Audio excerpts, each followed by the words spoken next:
bitch, I'm cooler than a cooler. Big shouts out to my jeweler. Hit a lick, been rich ever since.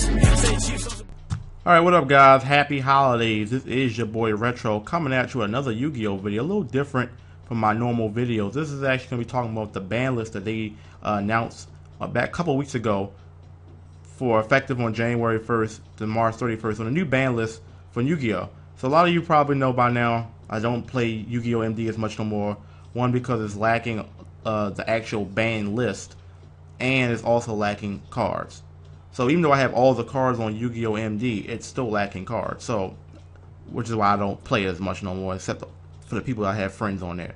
So that's that. Now I want to talk about some of the surprises that I've seen on this list. Not really surprises, but some of the changes that you'll see. Now I know I've seen a lot of people already touch on this video, but I wanted to give my thoughts.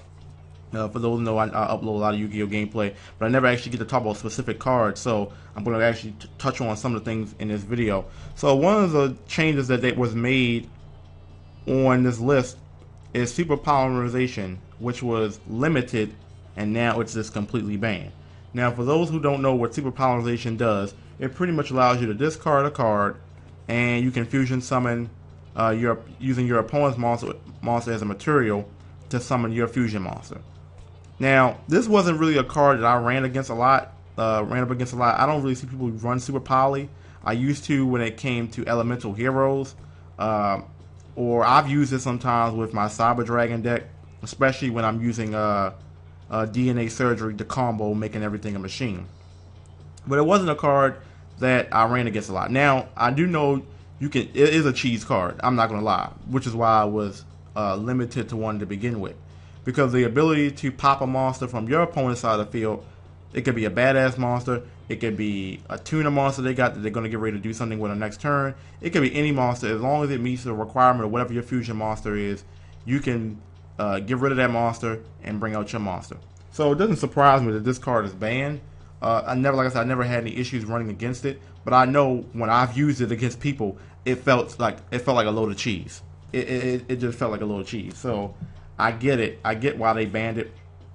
Will it have much of an impact on the game? Probably will, for people who actually require this in their deck. I've seen it run in a few Shadow decks.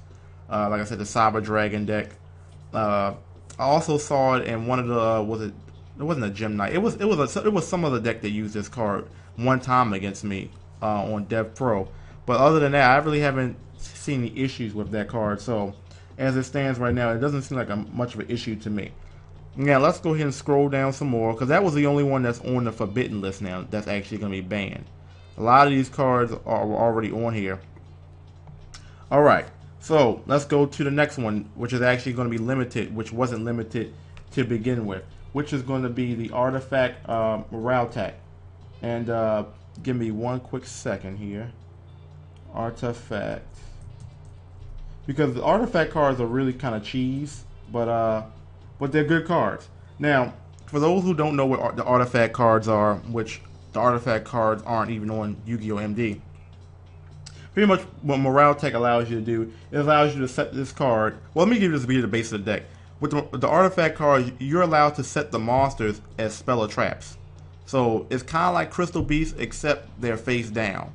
So pretty much, Crystal Beast monsters, you know, they destroy, they go in the back row, they continue with spells and traps. The artifact cards, you can set them as face down spell or trap cards. Now you can either pop them on your own, because they have some artifact cards that let you do that.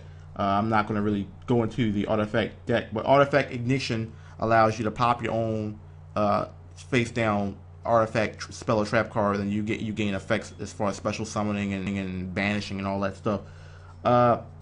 Pretty much what this card allows you to do, which I'm going to go ahead and highlight it so people can see what I'm talking about. Morale Tech.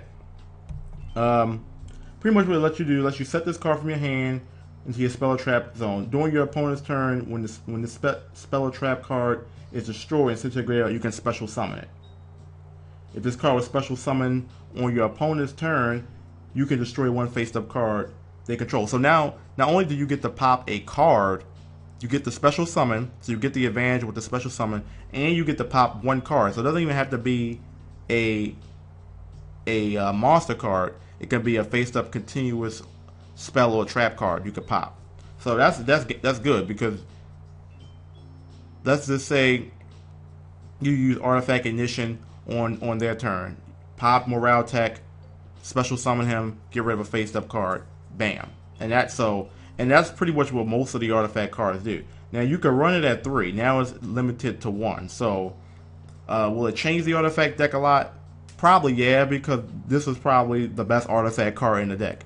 Now if you guys research the deck, you'll see that this was probably the best artifact card in the deck. So limited to the 1. We'll see how artifact users actually run this deck now. What other cards will they use to replace Morale Tech? Alright, so that was that. What other cards were on this list? Alright, a personal favorite of mine, Dark Strike Fighter. A lot of people know on my Decades Duels videos, Dark Strike Fighter was clutch. Now they have put him on the forbidden list because I guess he was cheese, especially when it was time to wrap the game up. I could do, let me see, with Dark Strike Fighter, I could pretty much like swamp the field with monsters and then sacrifice them to in the duel. So pretty much what he does is you tribute a monster. First of all, he's a 2600 monster. That's begin with. He's a level 7 synchro, which for me it wasn't hard to get on the field. Level 7. I would just use, back in the old days, I would just use Mystic Tomato or whatever 4-star, and with Gale, and bam, that's my level 7. But pretty much what he allows you to do is you tribute a monster, take 200 points of damage times the monster's level. So you can even get rid of Dark Strike Fighter. So he's a level 7 plus the 200, so that's 1400. That's 1400 damage right there. So you can spam that and just in the duel if you had the right monster in the field to get his life points that low, and then finish him off with Dark Strike Fighter. You can sacrifice him, or after you finish attacking, you can sacrifice all the monsters that you have on the field in the duel.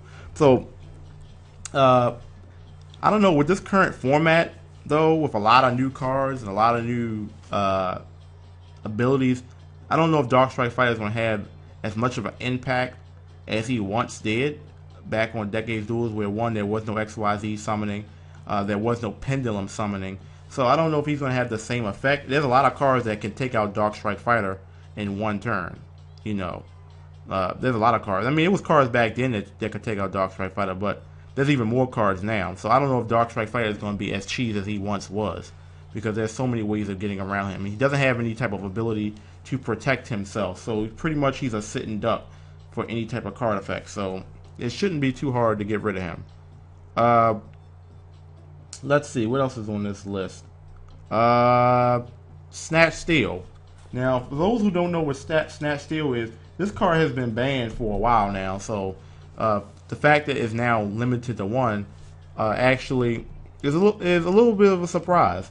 For those who don't know what to do, real quick, take control of your opponent's monster, increase your opponent's life points by 1,000 during each of their standby phase. So basically, you gain their monster, but they gain 1,000 life points on each standby phase. So it's good for me because I can just steal a monster depending on what it is. If it's a tuner or whatever it is, or maybe it's a level 4 monster, and I have a level 4 tuner that's a level 8 synchro, or steal a level 4 monster and level 4 monster my own XYZ plays. And it won't even matter, because if I XYZ or synchro, they won't even gain 1,000 life points per standby phase. The 1,000 life points is only based on if Snatch and Steel is still on the field, because it's an equip card. So as long as Snatch Steel is still faced up on the field, they gain 1,000 life points. But if I XYZ or synchro with their monster using Snatch Steel, then I pretty much, that 1,000 life points that they gain is over. So I can kind of see why it's banned. We'll see how it plays in this format. It'll be really interesting to see. But Snatch Steel might be a card that I'll probably be using when this ban list takes effect, when this new list comes out. It'll be interesting. It's only limited to 1, so the chance of you drawing it in a 40 card deck, obviously you do the math. Unless you got some type of search card that can pop it out, the chance of you drawing it, especially in your first hand, probably rare anyway. So, but it's good to have in the deck just in case. Real quick, this was the big one, and I thought, as far as the new changes, was Honest. Now, I was watching a lot of videos and people were kind of downplaying the fact of Honest not being a big deal now that it's going to be semi-limited. Now, it was limited to 1, now it's going to be 2, which is going to help out a lot of Bujin decks. It's going to help out my my Cyber Dragon deck. It's going to help out my Agent deck. Whatever decks it could help out Constellars. Any light-based deck is going to help out. It's going to help out Bujins a lot because Bujins already have Bougie Cream. And then you got to have Honest. So that's pretty much, you're going to have the Bougie Cream and you have 2 Honest. So it's just like you're going to have hand power. Now, most people, when you're going against a Bujin deck, will expect that the player has Honest. But before, it's like you only had 1. Now you have 2. Now it's the possibility of seeing it more often. Which could change the match. It's a game-changing card. Let's be honest. You can win or lose a match off of Honest. Is it the best card in the world? No, but it's damn sure good. So it'll be curious because I'll be one of those people that will use 2 Honest in my deck. I don't care whether people say it's cheese or not. If they make it semi-limited, I'm going to use it. I do believe that it's going to be used too much because everybody's going to be using it. But if you're running cards that prevent light effects from happening, or there's cards that shut down light decks in general, Honest won't be too much of an issue. If you run light imprisoning or whatever, or any type of card effect that shuts down light monsters, Skill Drain won't affect Honest in the hand, but if you can shut down the light monsters on the field and their effects, Honest won't be too much of an issue for you if you have the right deck. So I'm not really tripping about that. Yugioh Guardian is another one on this list. Real quick, it's going to be to 2. Like I said, in this format, Yugioh Guardian isn't as badass as he was on Decades Duels, so I don't have a problem with Yugioh being 2. It just gives me another level 6 star to put in my deck, because I didn't think the level 6s tuner monsters were all that good anyway. I couldn't really find any good ones to use. So Yugioh Guardian will definitely be one of those cards that I'll have in my deck at 2 for level 6. Dark Hole is going to be at 2. That card could be very annoying at 2 because it swamps the field. I use it in my Yang Zing deck because you just gain so much advantage on that using those plays. Dark Hole will be annoying, but it's not as bad as Raigeki being at 2 because Raigeki only destroys your opponent's monsters. Dark Hole destroys everything. But if you use Dark Hole effectively and you don't have nothing on the field and they have a hole, then you pretty much gain advantage because you're clearing that whole field out and you have nothing on the field. But it could be worse. It could have been Raigeki at 2. So Dark Hole at 2, yeah, it will be annoying, but it's something that can be overcome. Real quick, some cards that they're no longer on the list. Blackwing Gale, which was semi-limited. You can run 3 Gales. Probably cheese in my dark deck, but I don't care. I'm going to use it anyway. I'm not going. You got Mermail, the Mermail card that everyone seems to use, the one that you discard. Reborn Tengu, not be a big deal. Reasoning, I've seen people use Reasoning lately, but don't feel like it's going to be that much of an issue. And a Transmigration Prophecy, using my Gusto deck. It's good in a lot of decks that you want to recycle cards. So using my Gusto deck because I can gain advantage by getting my monsters back and keep popping effects.